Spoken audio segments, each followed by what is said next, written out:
आप साथ दो, सब हरी हरी बोलेंगे। हिंदुओं जाग जाओ, सनातनियों आज कथा में वचन लेकर जाओ। मर जाएंगे पर अपने धर्म के अलावा किसी जगह नहीं झुकेंगे, नहीं झुकेंगे, नहीं झुकेंगे। सनातन की धर्म ध्वजा, एकता की संकल्प सिद्धि और हिंदू राष्ट्र की हुंकार भरते हुए बागेश्वर धाम के पीठाधीश्वर पंडित धीरेन्द्र शास्त्री एक बार फिर पद यात्रा पर निकलने वाले हैं। जब तक भारत हिंदू राष्ट्र घोषित नहीं होगा तब तक हम आंदोलन नहीं करेंगे, लोगों को आंदोलित करेंगे। आंदोलन अस्थिर है, आंदोलित स्थिर है। हरियाणा के पानीपत से बाबा बागेश्वर ने शनिवार को अपनी इस पद यात्रा का ऐलान किया। बाबा बागेश्वर की पद यात्रा का मकसद है सनातनियों को एकजुट किया जा सके। बाबा बागेश्वर की पद यात्रा 131 किलोमीटर की होगी। ये पद यात्रा दिल्ली से शुरू होकर हरियाणा होते हुए मथुरा पहुंचेगी। पद यात्रा 7 नवंबर से शुरू होगी और 10 दिन चलेगी।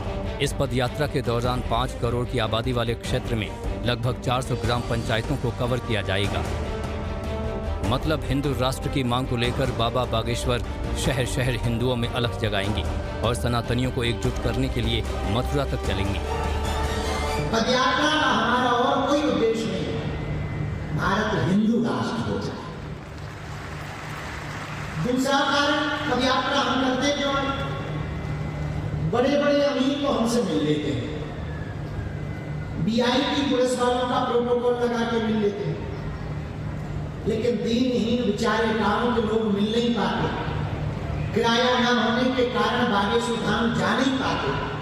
अब हमने ही प्रण लिया है, जो हमसे मिल नहीं पाते, हमारे पास आ नहीं पाते, हम पैदल चल करके गांव गांव घर घर जाएंगे और उनको गले लगाएंगे। बाबा बागेश्वर हमेशा मुखर होकर हिंदू राष्ट्र की बात करते हैं, हिंदुओं में चेतना जगाने की बात करते हैं। पहलगाम में हुए हिंदुओं के कत्लेआम पर भी बाबा बागेश्वर ने कहा था कि अगर हिंदुस्तान में हिंदू होना घातक हो जाए तो ये डराने वाली बात है। अब एक बार फिर बाबा बागेश्वर ने पहलगाम हमले को लेकर बयान दिया। क्या कुछ कहा पंडित धीरेन्द्र शास्त्री ने, सुनिए। हम वो हिंदू हैं, गोली खा लेते हैं और कलमा नहीं पढ़ते।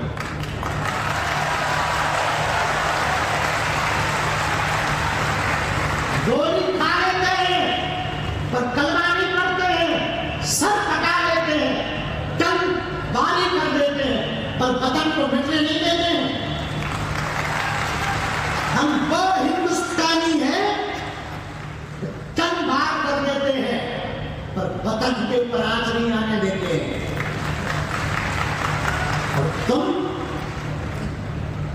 10 रुपया के धंधे के पीछे नाम बदल करके होटल चला रहे।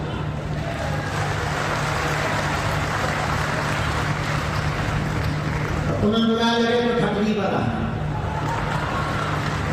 ये भी सुन लो कान खोल के, हम सुधरने वाले नहीं हैं। जैसे हैं ऐसे ही रहेंगे जब तक हिंदू राष्ट्र भारत बन नहीं जाएगा, चैन से नहीं बैठेंगे। तो सुना आपने, बाबा बागेश्वर ने बता दिया है कि वो सुधरने वाले नहीं हैं और जब तक हिंदू राष्ट्र का प्रण पूरा नहीं होता वो अपना आंदोलन जारी रखेंगे। बाबा बागेश्वर हिंदू राष्ट्र की मांग को लेकर पहले सिर्फ बयान दिया करते थे, लेकिन अब उनका जोर पद यात्रा पर है। इसके पीछे की क्या वजहें हैं वो भी आपको बताते हैं।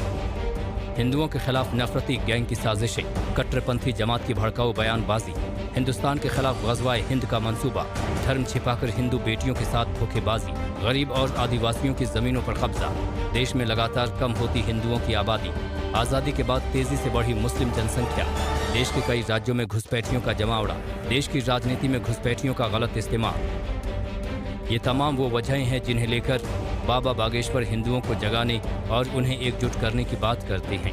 खरी खरी बात करने वाले बाबा बागेश्वर हिंदू राष्ट्र की मांग पर अडिग हैं।